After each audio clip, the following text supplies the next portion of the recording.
रोते बिलखते चीखते चिल्लाते इस शख्स को जरा ध्यान से देखिए।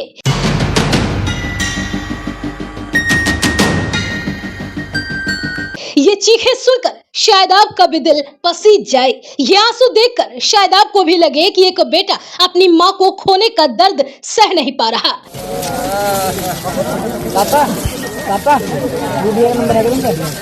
शव के पास बैठा ये शख्स बार बार अपनी माँ को पुकार रहा है, दहाड़े मार मार कर रो रहा है।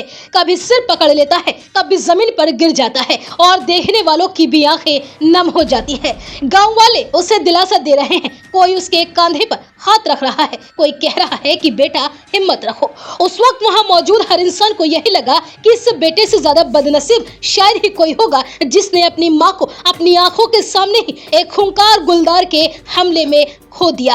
लेकिन जिन आंसुओं पर पूरा गांव यकीन कर रहा था, वो आंसू असल में मातम के नहीं बल्कि एक खतरनाक साजिश के हिस्सा थे। जिस बेटे के लिए लोगों के दिलों में हमदर्दी उमड़ रही थी, कुछ घंटों के बाद वही बेटा अपनी मां का कातिल निकला। दरअसल मामला उत्तर प्रदेश के बिजनौर जिले के हेमपुर दीपा थाना क्षेत्र के अजूपुरा जाट गाँव का है। यहाँ 70 साल की वीरवती सिंह, जिन्हें गाँव में बीरो देवी के नाम से भी जाना जाता था, अपने छोटे बेटे बहाल सिंह उर्फ मनिया के साथ रहती थी।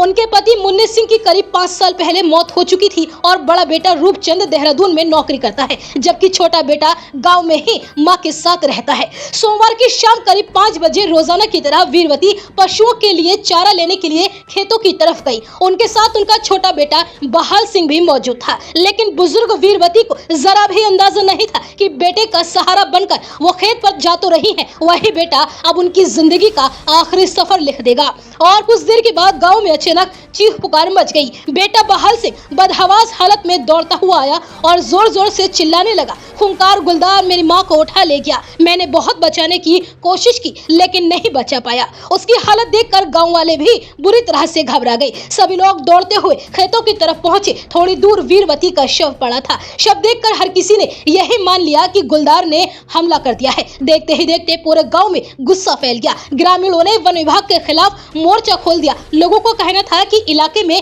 काफी समय से गुलदार देखा जा रहा है, लेकिन वन विभाग उसे पकड़ने के लिए कोई ठोस कार्रवाई नहीं कर रहा। इधर बेटा बहाल सिंह लगातार रोए जा रहा था। वो हर किसी को एक ही कहानी सुना रहा था कि उसने अपनी मां को बचाने के लिए गुलदार से संघर्ष भी किया, लेकिन गुलदार बहुत ज्यादा खूंखार और ताकतवर था। उसकी बातें सुनकर हर कोई उस पर शक नहीं कर रहा था। हंगामा इतना ज्यादा बढ़ गया कि ग्रामीणों ने शव उठाने तक से इनकार कर दिया। उन्होंने साफ कहा कि जब तक वन विभाग लिखित में 5 लाख रुपए की आर्थिक सहायता देने का आश्वासन नहीं देगा, तब तक वो शव नहीं उठेगा। काफी देर तक चले हंगामे के बाद अधिकारियों ने लिखित आश्वासन भी दे दिया। तब जाकर पुलिस रात में शव को पोस्टमार्टम के लिए भेज सकी। लेकिन जिस कहानी पर पूरा गांव भरोसा कर चुका था, उसी कहानी में कुछ ऐसे सवाल थे जिन्होंने वन विभाग और पुलिस दोनों को सोचने पर मजबूर कर दिया। वन विभाग के अधिकारियों ने जब शव को ध्यान से देखा तो उन्होंने कई बातें उन्हें अजीब लगी। अगर हमला सचमुच गुलदार ने किया था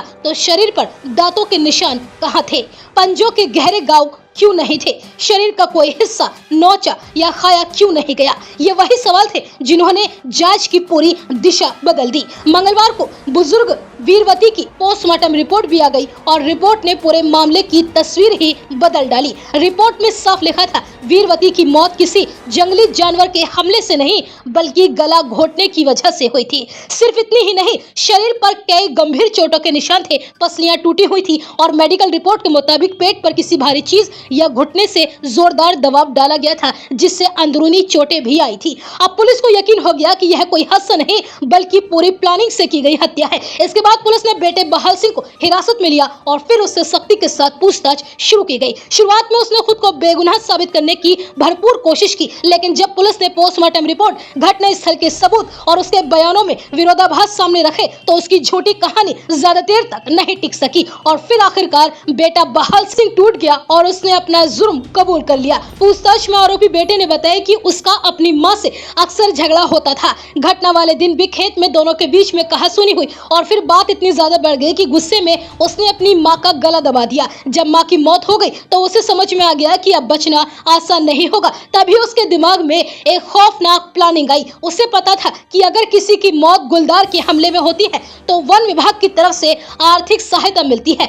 बस यहीं से उसने पूरे ड्रामे की स्क्रिप्ट लिख डाली। माँ की हत्या करने के बाद उसने गांव में शोर मचाया, जोर जोर से रोया, खुद को बेबस बेटा दिखाया, लोगों के सामने गुलदार से लड़ने की पूरी कहानी सुनाई और कोशिश की कि 5 लाख रुपए का मुआवजा भी मिल जाए और हत्या भी हादसा बनकर रह जाए। लेकिन एक पोस्टमार्टम रिपोर्ट ने उसके पूरे नाटक की परतें खोल दी। जो बेटा कैमरे के सामने सबसे ज्यादा रो रहा था, असल में वही अपनी माँ का कातिल निकला। अब मृतका के बड़े बेटे की तहरीर के आधार पर थाना हिमपुर दीपा में संबंधित धाराओं में आरोपी के खिलाफ मुकदमा दर्ज कर लिया गया है और साथ ही पुलिस ने आरोपी बहाल सिंह को हिरासत में लेकर आगे की कानूनी कार्यवाही भी शुरू कर दी है। इस पूरी घटना ने लेकिन एक बार फिर यह बड़ा सवाल खड़ा कर दिया है कि लालच इंसान को इतना अंधा बना सकता है कि एक बेटा सिर्फ कुछ लाख रुपए के लिए अपनी ही माँ की सांसें छीन ले और फिर उसी माँ के शव के पास बैठकर दुनिया के सामने सबसे बड़ा मातम भी कर दिखाए।